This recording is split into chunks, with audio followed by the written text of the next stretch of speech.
Here's one thing I know about when you tell a story. When it's your story, it just flows. Sister Louise Hyler, it's an honor and a privilege to be able to have a conversation with you today. You are the oldest living member of the First Missionary Baptist Church of Tuscumbia. Yes, I am. Yes, ma'am. We just want to take a little bit of time today to get your story and get your history. We're starting a series called Living Legends. And we feel as if our church has a rich history. And you are a part of that rich history. And we want to be able to capture some of that rich history to share with our church at large. Mm-hmm. So just want to have a conversation with you today. No pressure, just a conversation with me and you. All right? But it's about you, really. About you, about your relationship with the church, any wisdom and nuggets you have to give us, just conversation. Okay? All right. So we'll start here.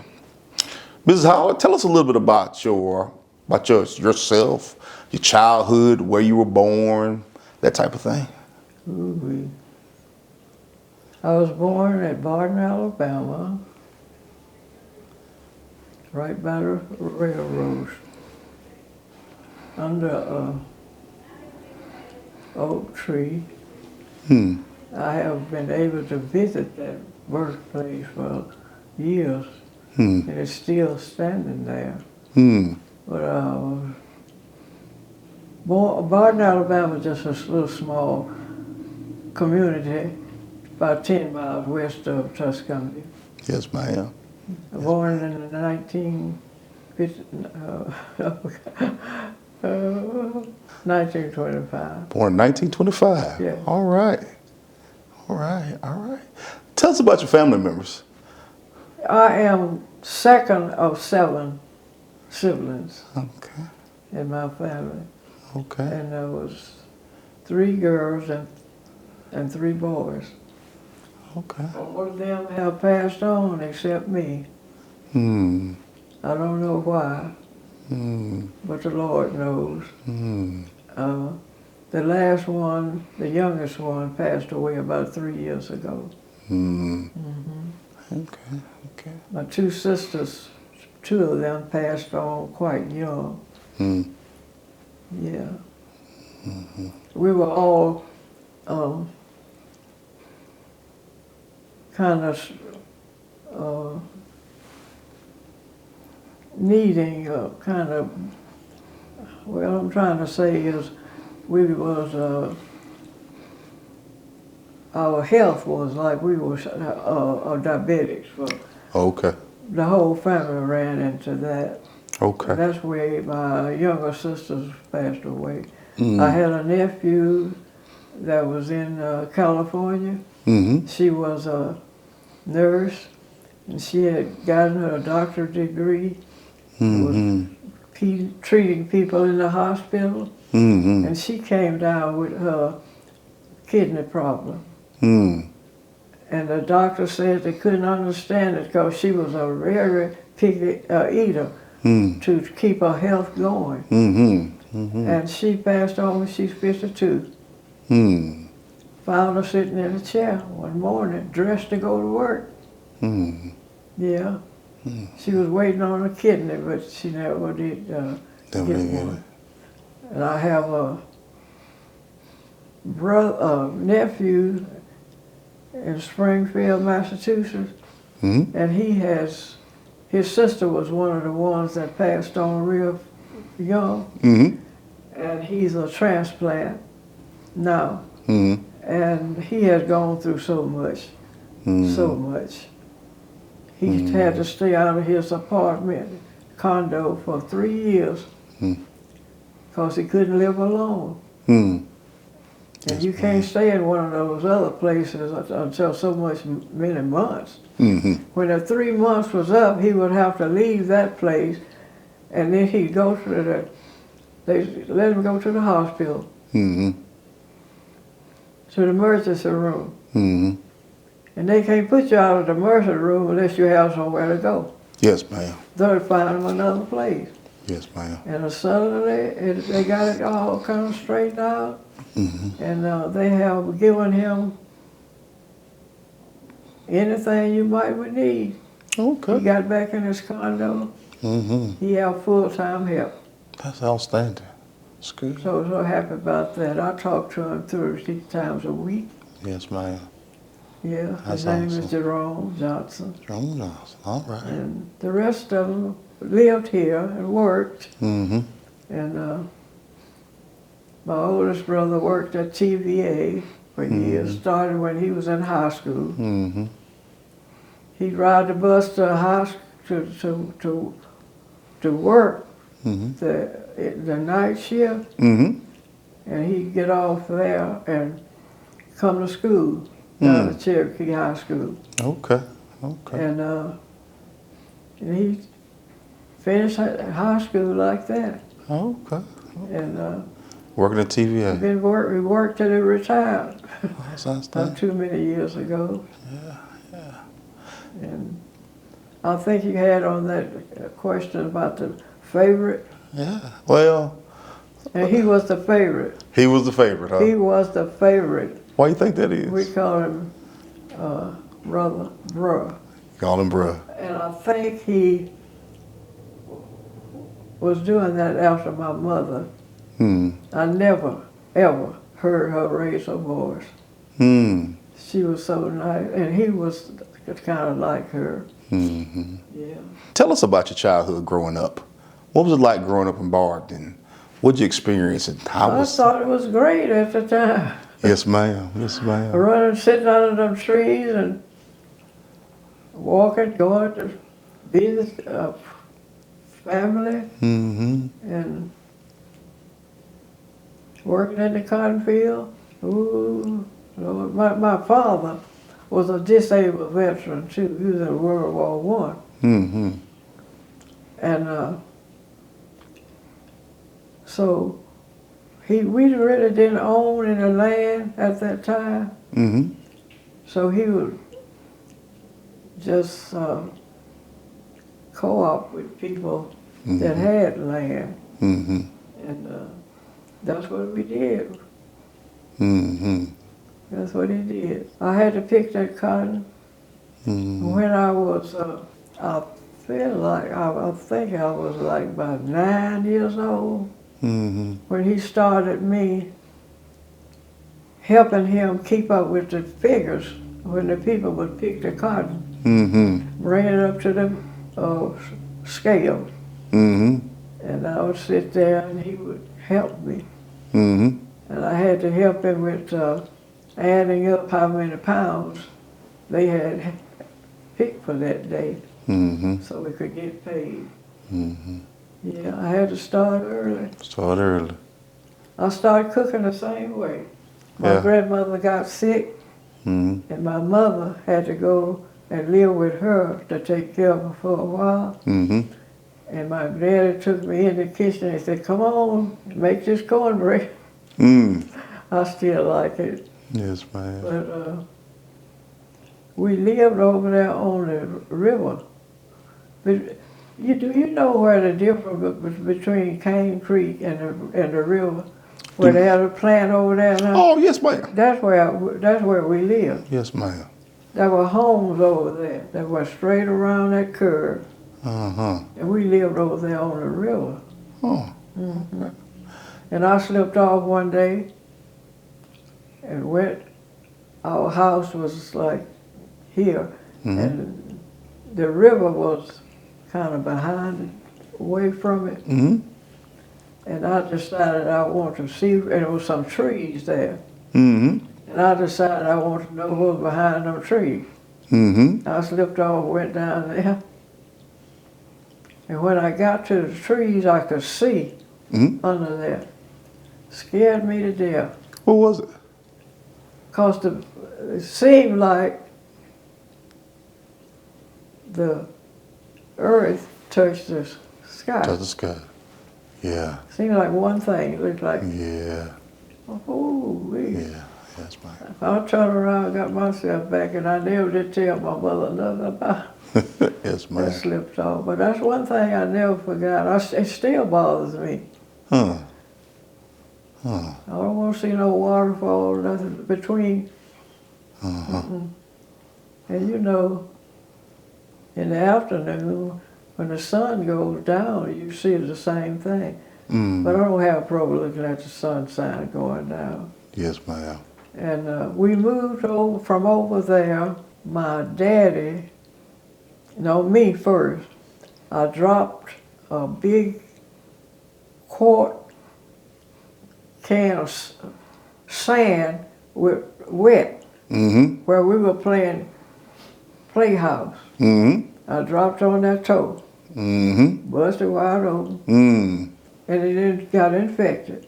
And my daddy was trying to get that infection out with a needle, and the end of that needle broke off in that toe.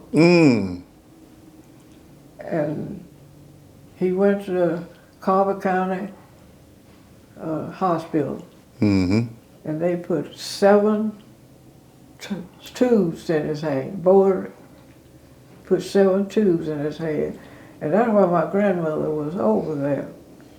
And he had to soak it in a solution so many times a day. And it went on for a long time, and it never did really get well. And they sent him to Memphis to the hospital. And that's when we moved from over there and stayed with my mother's mother and father. Because there was no way to get from over there to buy groceries or do anything else, because you got to cross the creek. We had to do that in a wagon, go down the hill, cross the creek, then go across the bottom, that's what they call it. Yeah. And then get over there. So she took us and went to live with her parents while he was in the hospital in Memphis. I was about 5 years old. And I don't know how long, we didn't live with them. I think it was August the next year. I don't know about how long we were over there. But I started school from over there. Tell me about school, Ms. Hyler. Tell me about your education from elementary on up to college.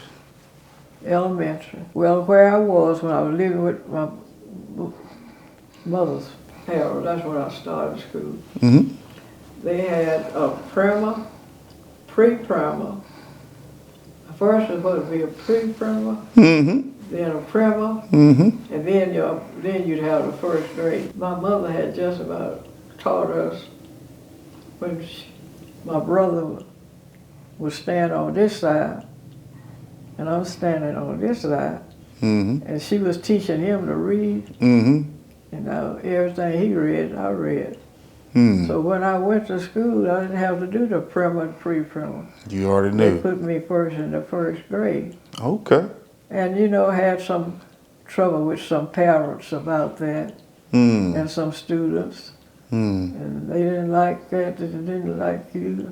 And they had this charts on the board they read from. Jack and Jill or whatever the name was. And everybody had to take this pointer and go up to the board and read it.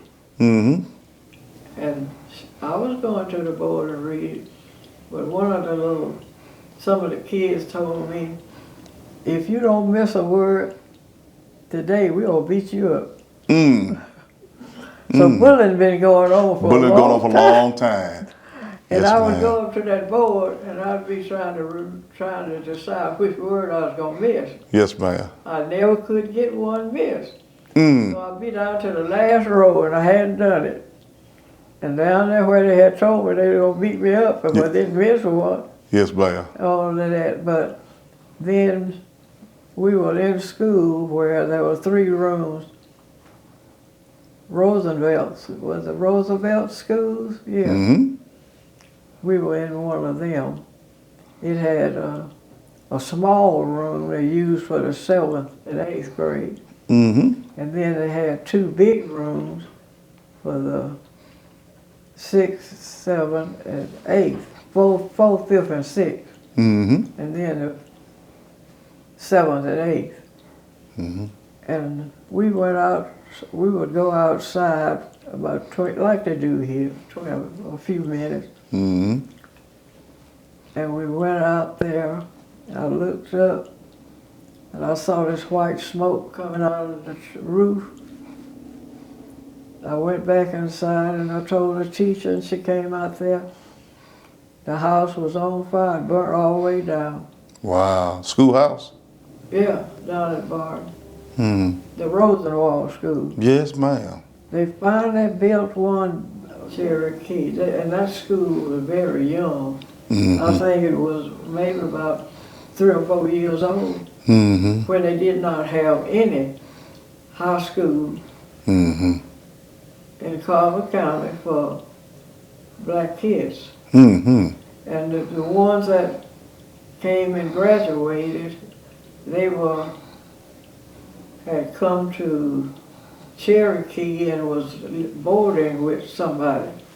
How old were you when you graduated? I was 18 It's 18. when I graduated, but I graduated April the 28th, 1944. Okay.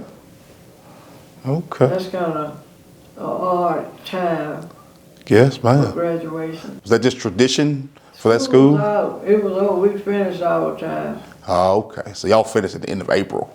April. Oh, okay. That's because the farmers, Mm-hmm. we went to summer school 6 weeks Hmm. and didn't start back to school until November. Oh, okay. Okay. So it leave time for the farmers to gather in the crops. And school was not, we didn't have to go to 180 days. It wasn't 9 months or 7 months. Hmm. School. Yes, ma'am. Where did you go to college? Alabama State. Tell us about that. I chose Alabama State because Alabama A&M was closer to home, Mm-hmm.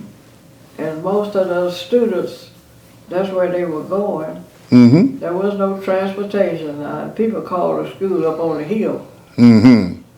I was about tired of living in country down there. I didn't Yes, want to ma'am. go back up there where there was no way to get from up there. Yes, ma'am. And at Alabama State, the bus came right through the thing, and I chose it because it was in a city. That's where I wanted to go. Okay.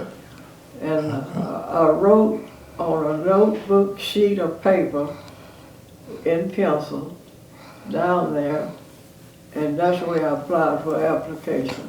I got a scholarship, working scholarship when I got there. Okay. And they gave most of the people working in the offices with typing and stuff Yes, ma'am. they were from Birmingham because they had gone down there and had been taught that. So they gave me a job. I was having to get up in the morning and go and meet the children, kindergarten children. Mm-hmm. Take them in, take care of them, and help them hang up their little coats and stuff. And I want to stop here and tell you that the president, Trenton, Yes. his little boy was in that group. Hmm. And he was the only one remembered where his little cupboard hole was. Mm-hmm. He'd go and hang up, but he couldn't talk. Hmm. He couldn't talk. Mm-hmm. I'll tell you about that later, too. Okay. And so, that was so early in the morning, I went and asked them if they would change my job to cleaning up the hall, cleaning up the building. Why is that? Because after I had to take the children in, I had to go and over to the dining room and get 2 gallons of milk and take that milk to the nursery. Hmm. Walk across the campus with it and Yes, take it to ma'am. them. That kind of put in my day, kind of broke my day up. Yes, ma'am. And I went back and asked for another job, and that's when they gave me cleaning up the hall. All I do is get up and walk a long hall and went, down this way and then Mm-hmm. back that way. Mm-hmm. And I had to mop that in the morning. Mm-hmm. get up and clean the bathroom, Mm-hmm. mop that. Mm-hmm. Another girl mopped the other half. Mm-hmm. And that's all I had to do until the next morning. Mm-hmm. Okay. And so that's what I did. Worked on the halls. What was your major at Alabama State? Yeah, elementary. Elementary education? Yeah. What I liked best in high school was English and math. But when I got down there, the lady was doing the second grade. Mm-hmm. Them kids was talking about her so bad. It was, Mm. her name was Miss Barlow, to teach at high school. Ms. Barlow's high school teacher. She was a very nice looking lady, but the kids is crazy. Like they are now. Yes, ma'am. So Something to talk about. She wasn't nothing wrong with her. So let's take a detour here. Let's talk about how many years were you a teacher? 37 and a half. 37 and a half years. Where all did you teach? The first teaching I had, my daddy got sick and I didn't go back to school. You could substitute teach. They would let you teach anyway. I don't forget what they would call that. And you know the day that you have to go before school actually begin, Yeah. you know, Yes, ma'am. before the kids come. We call it institute now. Yeah, institute. I went to that. Other teachers had told me to go there, and I went. And you know these superintendents how they were. Yes, So ma'am. when he got through telling his little joke, had to tell it. Yes, ma'am. Then he asked, was anybody here that need a job? I was way in the back, far as you could go. Mm-hmm. Head to there. And they tell me, raise your hand, Miss Hyler, raise your hand. I raised my hand. Mm-hmm. And he said, well, come by my office Monday and get the register. Mm.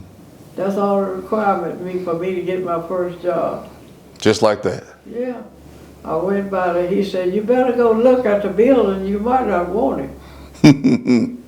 The building was falling down. Mm. I went on, looked at the building, then I went and picked up the register. Went on out there and worked. Where was that? Cave Spring. Cave Springs. Okay. You know where the new church is on that side? I do. Yes, Right ma'am. on the opposite side. Okay. The old church building's still there. Yes, ma'am. I wish I had made pictures of it, but I didn't. Yes, ma'am. And after we worked in the school building, it had one big room here and some folding doors here. Mm-hmm. But they had fallen down, Mm. and that's where they kept the coal Mm-hmm. to heat up the room. The highest grade I had, I had 52 children. 52 children. I think it was 52. What grade? All the grades. He had all the grades. Kindergarten, So he had all of them. fifth, I had 3 5-year-olds. Uh-huh. But you see, it was a law that they were not supposed to go to school, but they didn't care. Mm. Sit them on. And they were twins. Yes, I ma'am. had 3 sets of twins, and they were the youngest of 2, Mm. Bobby and Arlene. Mm. Arlene still lives out in Muscle Shoals. She married somebody. Okay. 2 or 3 of them still around here. Sadell and and Purcell Uh-huh. and Arlene, and I don't forget Arlene's twin. And we didn't have no problem with no discipline or nothing like that. So I would teach one class and have the other one waiting. And maybe sometime I had the older children teaching a class while I'm working with another one. Tell me about your educational experience as a teacher. How did it change, or did it change from the beginning to the end? What did you see differently over those 37 years? When integration started so strong, and I don't know how they got us in there, but they had to put the black teachers in the white schools. Mm-hmm. They had to choose somebody. They had a black janitor at the school, Mm-hmm. and the one they wanted me to go to, they wanted him to go to my room and see what he thought about me Mm-hmm. coming to be the real teacher at the white school. Mm-hmm. And he came in there and he was bumping around, and I didn't know what he was doing. Had a hammer, and he bumped around and he left. Mm-hmm. And the only reason I knew what he was doing, and he told me about it later, Mm-hmm. that the principal told him to go in there and see what he thought about I should be the one. Mm-hmm. I would be a good one Mm-hmm. to be a teacher for Mm-hmm. to integrate the school. It didn't bother me. I was in doubt about how it was going to be, but Mr. Chappell fixed up the little workroom. Mm-hmm. In the first place, they wanted to send me to school, Mm-hmm. and they did. Mm-hmm. And they said that during that time when saying that so many kids was behind in reading, Mm-hmm. they was going, and the government was giving them money to work to help to get that teachers more qualified. What year was this? In 1966. Here's why I asked that question, because it's 2024. Huh? It's 2024, and we're still having the same conversation about getting students caught up in reading. Uh-huh. That's the only reason I asked the question. Uh-huh. So it's been happening a long time. So they said Syracuse had in the nation at that time, Syracuse was the place that had a real high reputation for doing that. Mm-hmm. Mm-hmm. And that's where they wanted me to go, Mm-hmm. the Syracuse. Mm-hmm. So they sent me to Syracuse for the summer, Yes, ma'am. and got up there, and it was nice, it was good, what they was teaching us. Mm-hmm. But when we got ready to leave, there were 62 of us in the class, Mm-hmm. and it just kept falling down, falling down. Mm-hmm. And when the last day to get certified, Mm-hmm. it was 6. 62 to 6. 6 that went through that program and got the certificate. And you were one of the 6. Yeah. How many are from Alabama? Do you know? No, most of them from up north, different places. You're the only one from Alabama Uh-huh. of the 6. Yeah. Huh. And so they hired me, and I mean, it was already hired me for. Mm-hmm. So Mr. Chappell had fixed up this little room. It was clean. It wasn't like it ever been no cars fixed in it. Yes, ma'am. He fixed it up real nice. Mm-hmm. And that's the room when I went to R.E. Thompson. Mm-hmm. That was my room. Mm-hmm. And Were you the first African American teacher to integrate Tuscany? Were you the first African American teacher to integrate Tuscany as a teacher? they had a shop teacher, Mm-hmm. an English teacher, Mm-hmm. Mm-hmm. and then that was all, I think. But you were among the first. Yeah. Wow.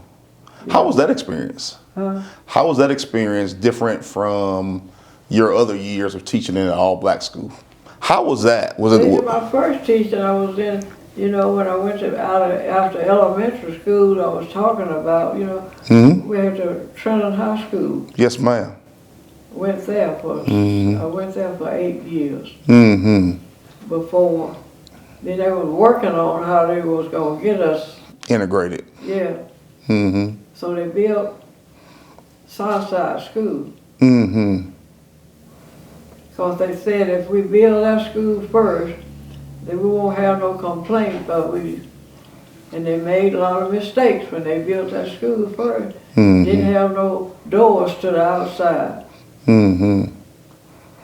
That's why if you go up there now, still, I don't think they ain't changed. I don't know. I've never looked.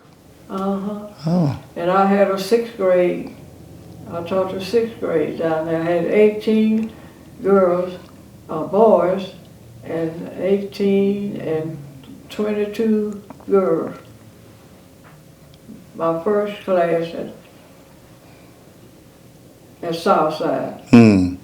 How many children? Wasn't how many? 82, 15, 22 and 18? 18. It's 40. That's what I had. And we didn't have any lunchroom. See, it's going this way and that way. But we had so many children. We had a lunchroom. Half of them would come to school with no lunch. They sold tokens. And so half of them maybe had tokens. I would keep, the others didn't. We pass them out every Monday. So I'd go to the office and I think I bought 10 tokens. And when them kids looked like they done got so they were so hungry and didn't feel good, I would, when I passed out the tokens for the ones that have paid, I would keep them. You know? I would just pass them out to the ones that I had bought, so the other kids did not know like that. And about 10 or 12 kids were working in the kitchen to get their lunch. It was really hard, that was. I felt like they progressed all right. It wasn't bad. But the only thing we had was, you talk about having them old books. Yes, ma'am. That's what we had. They had brought them down there during the summer. This was before integration Never then. got in the new books. Yes, we were in Trenton then, that's what we're talking about. Yes, ma'am. When we left Trenton High School and moved into Southside, the library was taken from Trenton High School. The students, 4 or 5 boys, carried them in their arms. I saw them doing it. They had the books. That's how many books went from Trenton Elementary Library. They had available for the children. That's how many books was taken to Southside. That's all the books. That's all the books I had. Yeah. If you could tell us the biggest difference in education from your first year to the last year, what would you tell us? That one-room school in Tuscaloosa City. I don't want to tell you about going there. There were too many kids in 2 different grades. Too many in the 3rd grade, and too many in the 4th grade. Yes, ma'am. So, you know, they took so many from each one, and that was when they hired me. That's what they hired me for. Take up those 2 spaces. And you know what we will do? The room that they put me in was the room where they had steam heat coming up from the base. So the room they put me in had no heat. Had no heat, and the windows was broke out. You're the new teacher, though. You were the new teacher. Yeah. Yeah, you got all the bad stuff. That steam would come up every day, and I thought, ooh, we're going to have some heat. It would last about this long. And then it was a suit, and you didn't hear it no more. So I went downtown and bought a heater, hooked it up at the front of the room, and the kids took turns going up there warming their feet. And the windows was broke out, so I got these stuff, and I stuck all around every window that broke out, that's most of them. And to stuff the windows and buy my own heater. It was still cold. Still cold. So I want to shift to church conversation. Tell me a little bit about your life as a first lady, and tell me a little bit about your how you came to First Baptist to begin with, and just tell me a little bit about what you remember about that. Start with you being the wife of Reverend Hyler. Well, I'll tell you this. Mount Carmel had never really had a pastor. They had a preacher. Tell me the difference. A pastor is have a mission. This is given to him by the Lord, and that he is in control of everything that occurs in the church. Yes, ma'am. He's responsible for it. Responsible for it all. Yes, ma'am. And the members I have a responsibility to follow. But at Mount Carmel, the preacher would come down on a Saturday. They had somewhere for him to spend the night. He'd get up Sunday morning and come to church and preach. We had one deacon there. He'd get up, after the preacher preached, he'd tell him, "You preached too long today." But anyway, after that, he would go back to the highway, wait for the bus, and go back. Go back where it came from. And so it was a deacon's church. Period. Period. Yeah. So they never have had a Pastor. first lady. Or a first lady. No, they was all right. They was pretty nice, kind of. What are your earliest memories of First Baptist? Down at Zion number 1, where I grew up, I professed my salvation when I was 13 years old. And I was baptized in that little tributary that comes off from Cane Creek and runs under that bridge. Yes, ma'am. Yes, ma'am. That's where I was baptized. All right. Reverend Ford was the pastor. Yes, ma'am. And I went there and I started doing what they had for us. We went to go to Sunday school every Sunday. I was doing that before I was ever baptized. Wasn't different. My mother, I remember when she took us to church and we sit on the bench, my feet wouldn't touch the floor at all. And there was a lady there that shouted every Sunday. Yes, ma'am. And my mother sat right behind her. That's where about her seat was. Miss Lizzie Jack was what they called her, but her name was Miss Lizzie Thompson. She was the one who brought me into this world too. She did that. Midwife. Midwife. Okay. Okay. And I'd be sitting there scared to death, hoping Miss Lizzie ain't gonna shout today. Yes, ma'am. Scare me to death. Yes, ma'am. And she was gonna jump up every Sunday. And I don't know who cried and hollered the most, her or me. Yes, ma'am. But she did. I'd be hoping she wouldn't. What I'm trying to say, from then on, I was at church before. My mother carried us, and see, so many little different things. They don't go together.